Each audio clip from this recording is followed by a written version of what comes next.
안녕하십니까? 오늘은 잠언 18장부터 20장까지 함께 보고 시편 74편을 읽겠습니다. 어제 이제 이벤트 말씀드렸는데 많은 분들이 호응해 주셔서 너무나 감사합니다. 정말 너무 감사드리고요. 저도 이렇게 댓글을 보면서 굉장히 힘을 얻습니다. 아마 같이 읽어가시는 분들도 이렇게 댓글 달리는 거 보면서 같이 함께하는 사람들이 이렇게 많이 있구나 라고 느끼면서 힘이 또 되실 것 같아요. 우리가 영어 단어 외울 때도 스터디 그룹 같은 걸 만들어서 하잖아요. 혼자 가는 것보다 함께 가는 것이 훨씬 더 힘이 됩니다. 잠언을 지금 계속 보고 있는데 잠언은 제가 설명드릴 만한 게 많지가 않고 또 문맥이 없기 때문에 제가 보니까 이 성경 구절이 쭈루룩 연달아 나오는 걸 보면 오히려 이 시선이 집중되기가 어려울 것 같아서 그냥 잠언하는 동안은 이렇게 제가 설명드릴 구절 몇 개만 짧게 설명드리는데 그것만 좀 띄워드리려고 해요. 그래서 잠언 굳이 설명 많이 듣지 않으셔도 그냥 혼자 쭉 읽으시면서 한 구절 한 구절 잠시 멈추어 묵상하시면 좋겠다 계속 말씀드리고 있고요.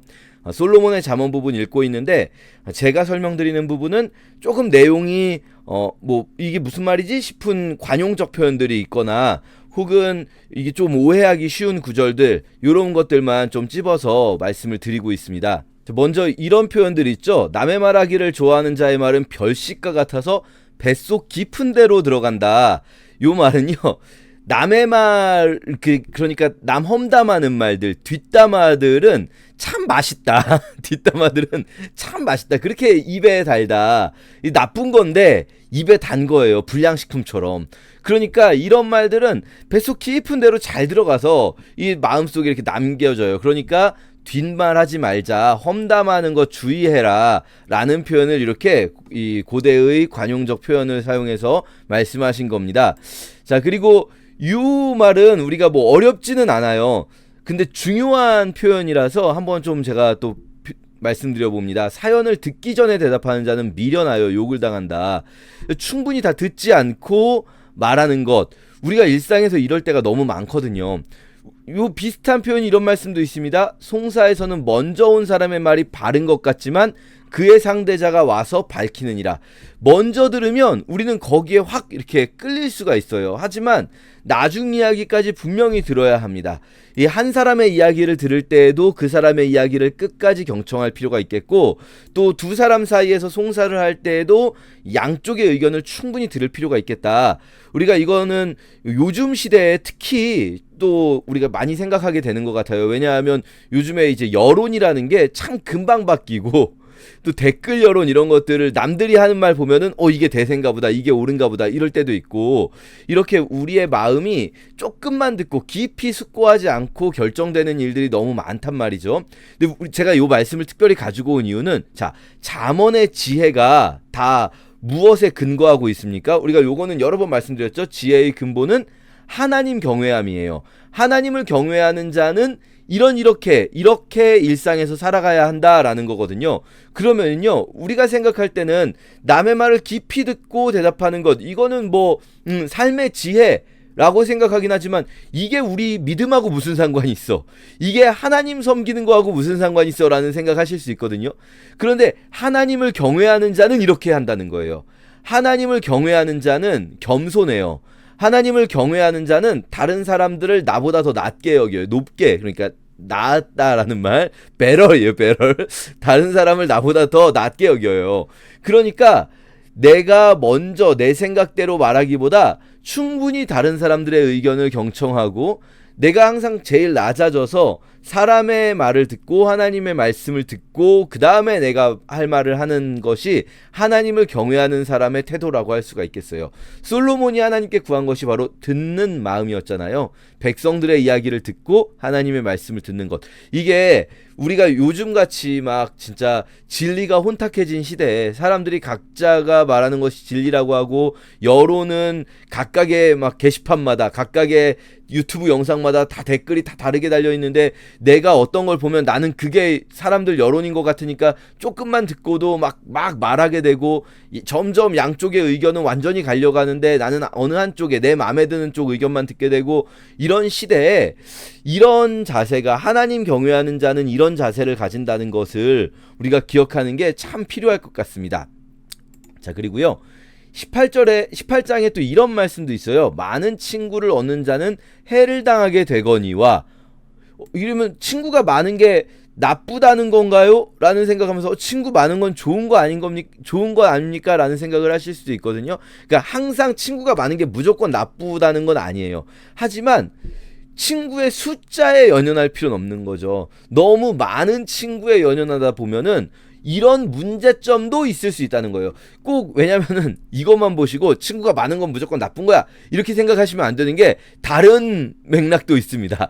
또 잠언에 다른 말씀들도 있기 때문에 친구가 많은 건 무조건 나쁘다 이렇게 해석하시면 안 되지만, 그렇지만 적어도 많은 친구를 사귈 땐 이런 문제도 있을 수 있구나라는 걸 기억해야 되고, 친구의 숫자가 많은 것이 중요한 게 아니구나, 형제보다 친밀한 어떤 친구를 사귀는 것, 이게 더 중요하다는 말씀이구나, 요런 정도의 맥락으로 이해하시면 충분할 것 같아요. 자, 그리고 19장에서요 미련한 자가 사치하는 것이 적당하지 못하거든 하물며 종이 방백을 다스림이랴 라는 말씀이 있어요. 요걸 읽으면 그럼 종이 방백을 다스리면 안 된다는 거니까 이거는 뭔가 그 고대 사회에서의 신분제를 옹호하는 발언인가? 옹호하는 말씀인가? 이렇게 생각을 하실 수 있는데요. 자, 앞에서부터 보세요. 문맥을. 요 한 문장 안에서의 맥락을 보면, 미련한 자가 사치스럽게 사는 것이 적당하지 못하다. 이 무슨 말입니까? 사치스럽게 산다는 거는요, 부유하게 막 그 돈을 막 쓰면서 사는 거잖아요. 미련한 사람이 부유하게 돈을 많이 가지고 사는 것이 적당하지 못해요. 왜요? 이게 이 사람이 너는 부유하게 살 자격이 없어 이렇게 그 사람의 부유함을 탓하는 게 아니라, 미련한 사람에게 부가 있을 때 그 사람에게 얼마나 큰 독이 될까요? 이렇게 생각해야 되는 거죠. 이 지혜롭지 못한 사람들이 부를 가질 때 그 사람의 삶에 그 부유함이 얼마나 큰 독이 되겠습니까? 그래서 적당하지 못하다라는 애매한 표현을 쓰고 있잖아요. 그 사람에게 그게 독이 된다는 거예요. 미련한 자가 사치하는 것. 지혜로운 사람은 부유함이 있을 때 그것을 활용할 수 있는 능력이 있지만, 미련한 사람은 그렇지 못합니다. 하물며, 그러면 여기서는 이 미련한 자의 맥락에서 봐야 되는 거예요. 그러니까 종이 방백을 다스린다는 건 신분 질서를 이야기하는 게 아니라 종의 자리에 있어야 할 사람, 그러니까 윗자리에 설 자격이 없는 그 지혜롭지 못한 사람을 이야기하는 거예요. 충분히 지혜롭지 못해서 누군가를 다스릴 만한 위치에 설 수 없는 사람, 그래서는 안 되는 사람이 그 위치에 서는 것, 그 방백을 다스리는 위치에 서는 것이 얼마나 적당하지 못하겠냐. 그것이 이 사회에도 문제가 되고 그 사람 본인에게도 어려움이 될 거라는 것을 이렇게 말씀하시면서, 요거는 자기 분수에 맞게 자기가 지혜를 갖는 것을 우선시해야지, 지혜도 없으면서 부유함을 쫓고 지혜도 없으면서 지위를 노리는 것, 이것이 옳지 못하다는 거예요. 근데 사실 생각해보면 얼마나 많은 사람들이 자기가 지혜 있는 자인가, 자기가 충분히 그 자리에 오를 만큼 지혜 있는가를 함부로 판단하고 이거에 대해서 심사숙고하지 않고 높은 자리만 보면 욕심을 냅니까? 얼마나 많은 사람들이 일단 올라가면은 돼라는 생각으로 그렇게 생각을 하는 경우가 너무 많잖아요. 자기 자신을 돌아봐야 하거든요. 내가 정말 지혜를 가지고 있는가, 하나님 주신 지혜가 나에게 있는가, 우리가 이것이 있다면 그럼 그 사람은 다스리는 자리에 갈 수 있겠죠. 그게 본인에게도 유익이 되고 타인에게도 유익이 되겠죠.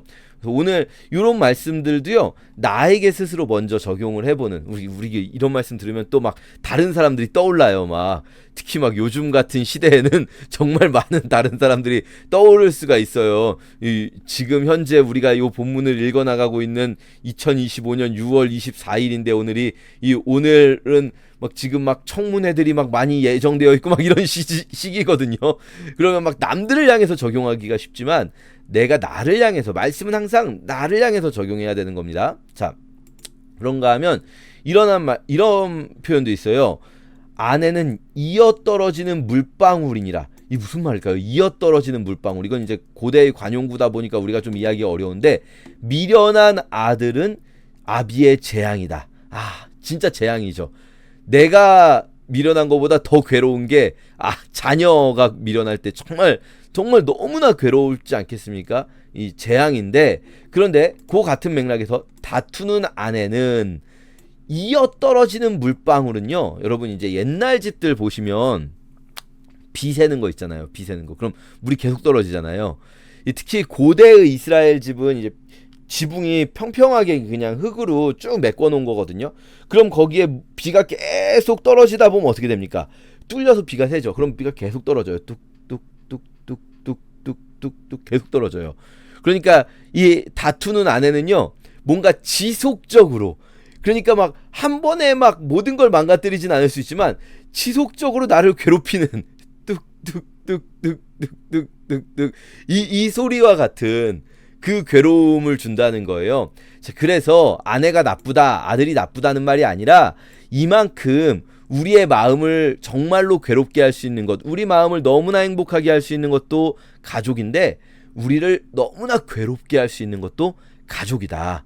가족으로부터 오는 괴로움이 너무나 클 수 있으니 가족을 잘 보살펴야 한다라는 쪽으로 이 말씀을 이해하시면 좋을 것 같아요.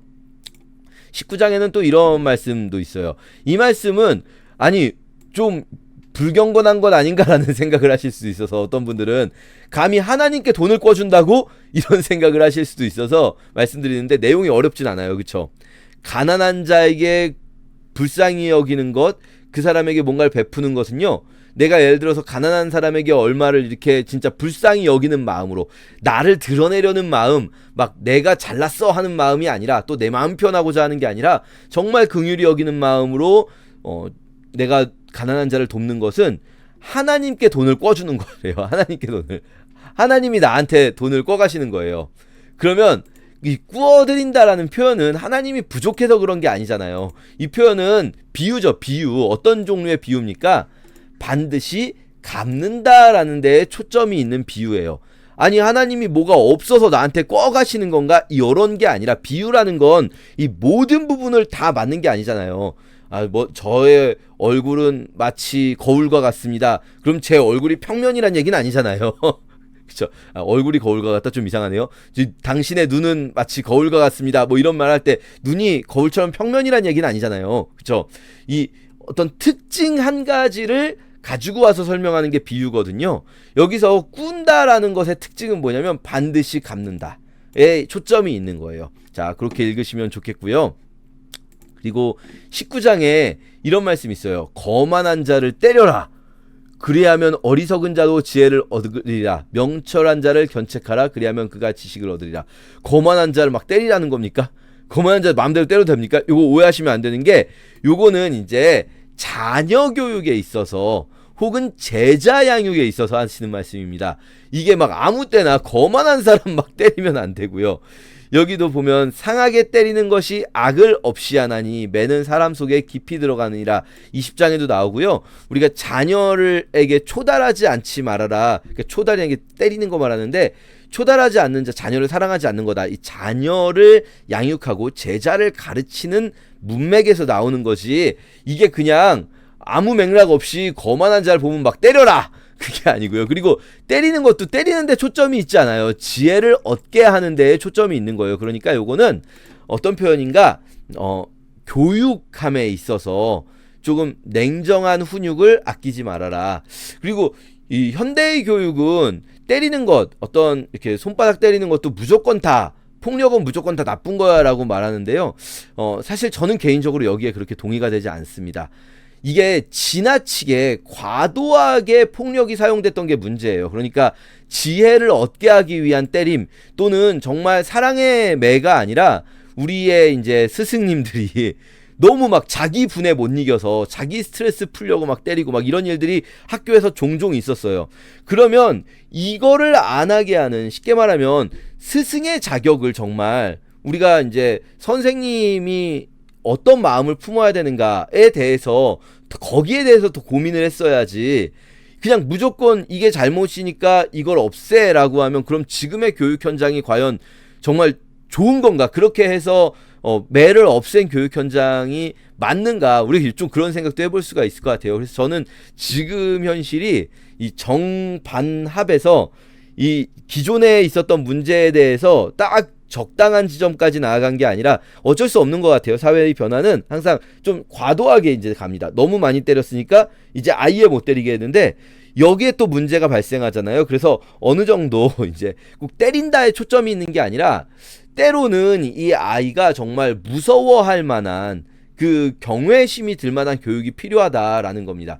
그래서 어쨌든 성경은 이렇게 말씀하신다는 거예요. 성경은 절대로 아이를 그냥 무조건 아이들이 좋아하는 것만 해줘라, 아이들이 원하는 것만 해줘라, 절대로 그렇게 말씀하시지 않습니다. 여러분 또 이거 보시고 그럼 집에서 자녀를 때려야 되는구나 생각하지 마시고요. 왜냐면은 어쨌든 지금 법은 아이를 때리지 못하게 되어 있으니까, 그러나 아이를 훈육함에 있어서 꼭 때린다 때리지 않는다가 아니더라도 아이가 부모를 경외할 줄 알아야 돼요.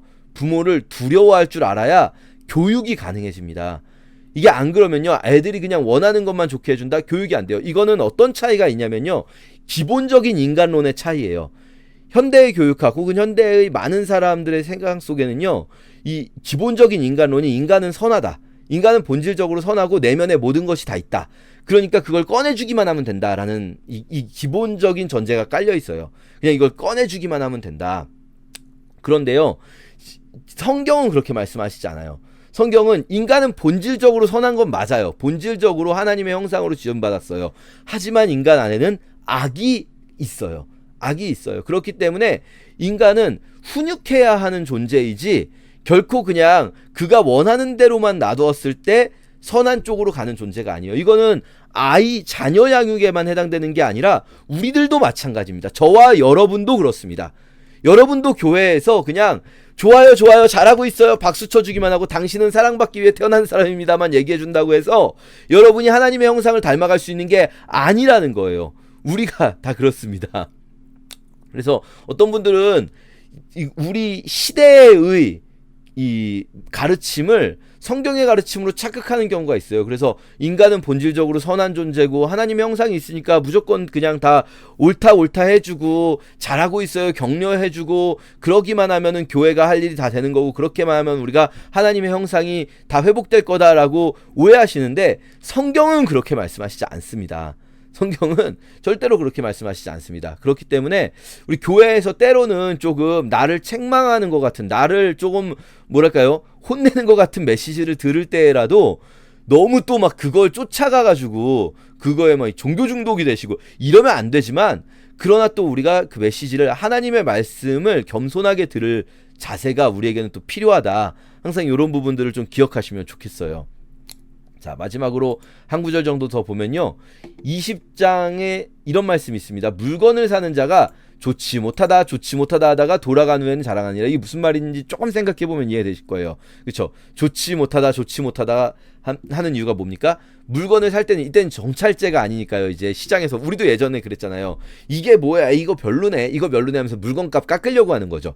물건값을 깎으려고 좋지 못하다가 한 다음에 싸게 산 다음에 돌아간 후에는 내가 이렇게 좋은 걸 이 돈에 샀어 하면서 이제 옛날 우리 어머니들이 늘 이러셨죠. 자, 이 말씀은 이제 그 현상에 대해 말하는 것이지만 그 현상을 말할 필요가 없잖아요. 사실 우리 속담이라는 거는 어떤 하나의 현상을 통해서 전반적인 삶의 자세를 보여주는 거잖아요. 지금 이 말씀 뭐겠습니까?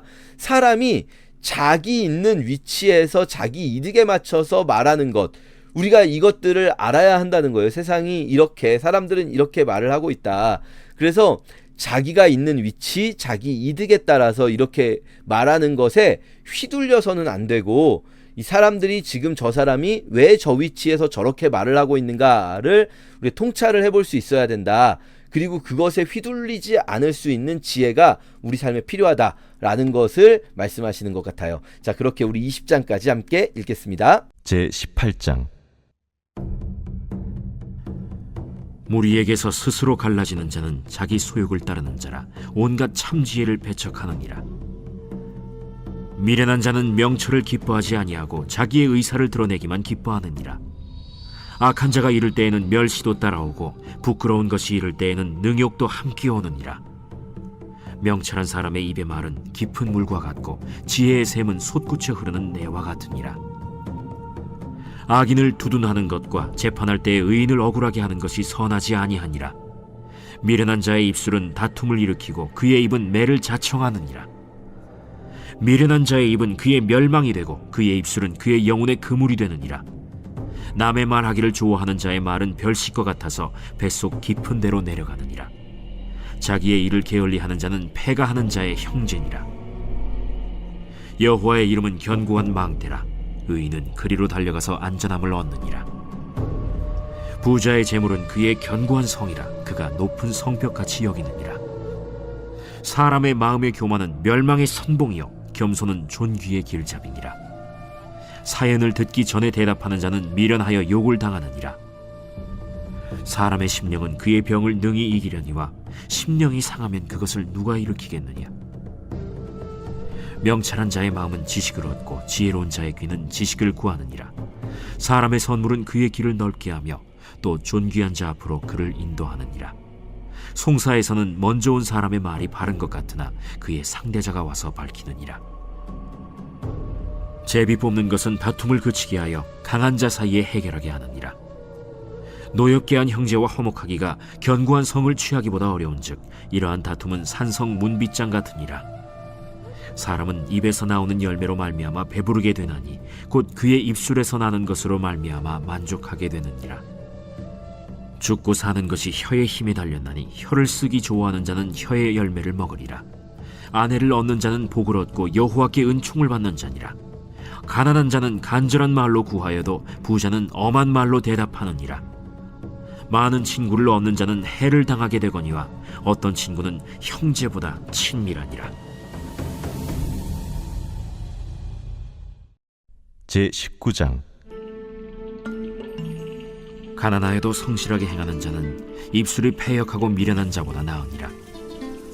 지식 없는 소원은 선하지 못하고 발이 급한 사람은 잘못 가느니라.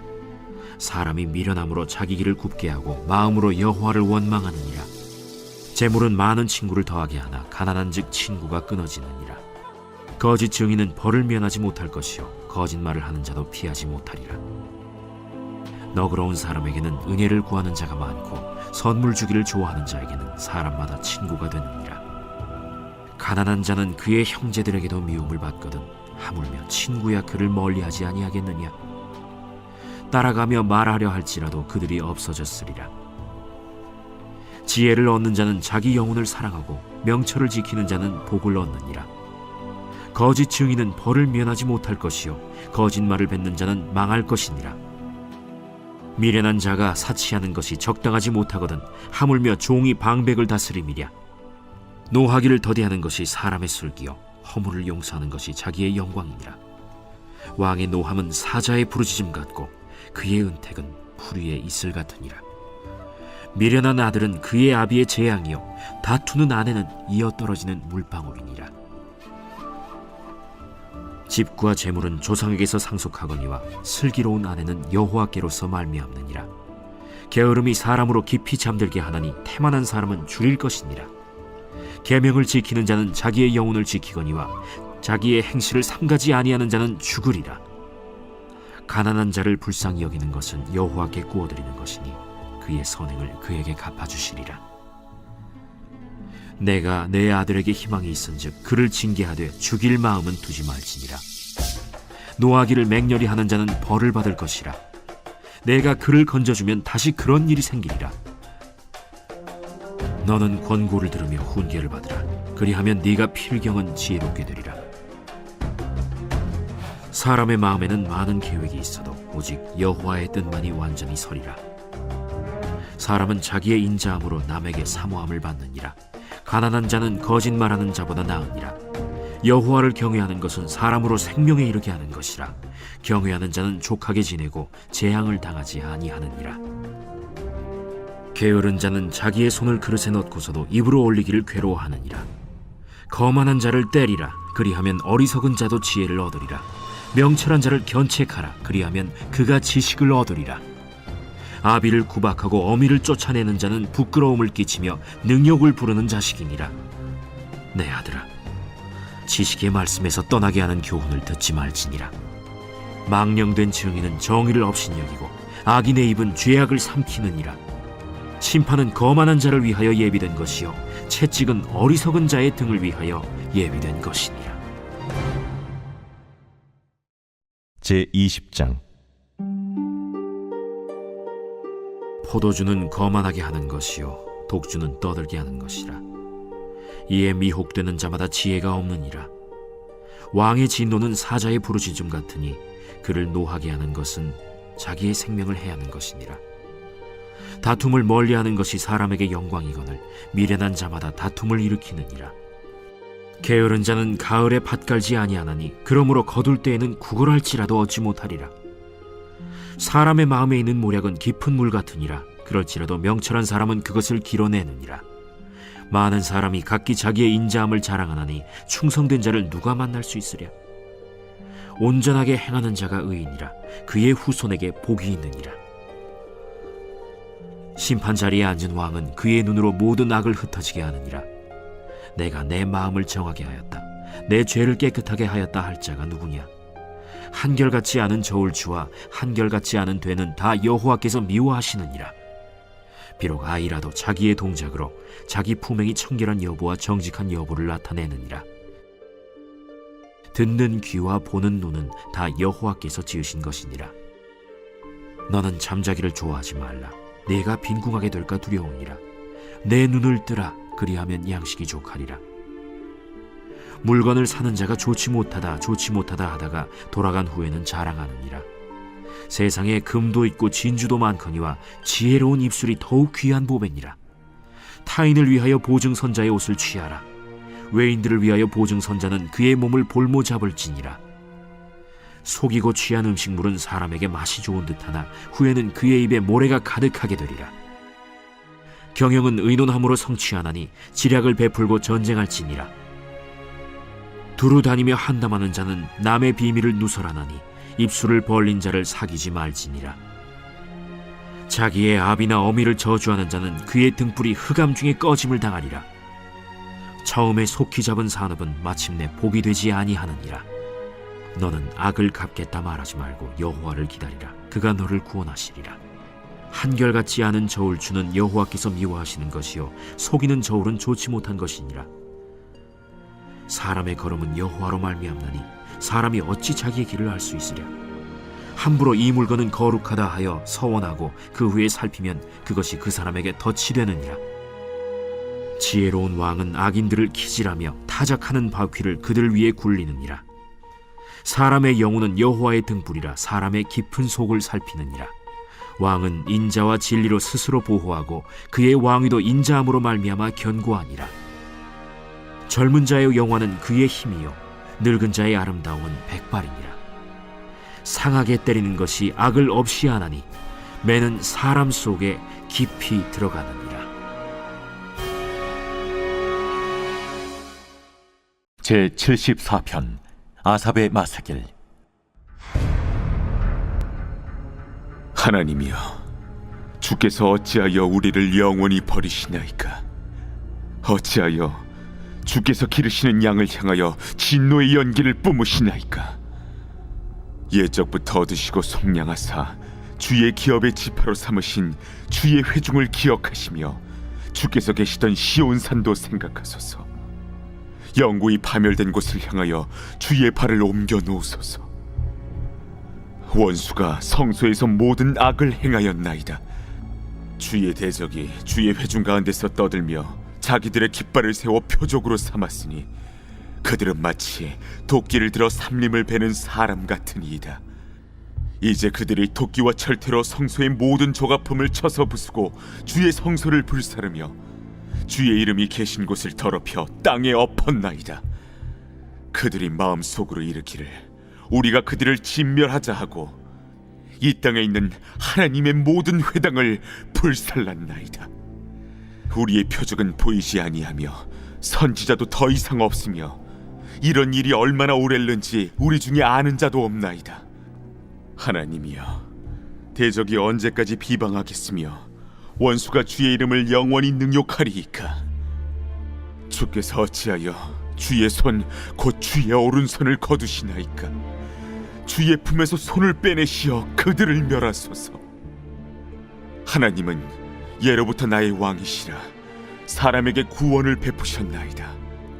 주께서 주의 능력으로 바다를 나누시고 물 가운데 용들의 머리를 깨뜨리셨으며 리워야단의 머리를 부수시고 그것을 사막에 사는 자에게 음식물로 주셨으며 주께서 바위를 쪼개어 큰 물을 내시며 주께서 늘 흐르는 강들을 마르게 하셨나이다.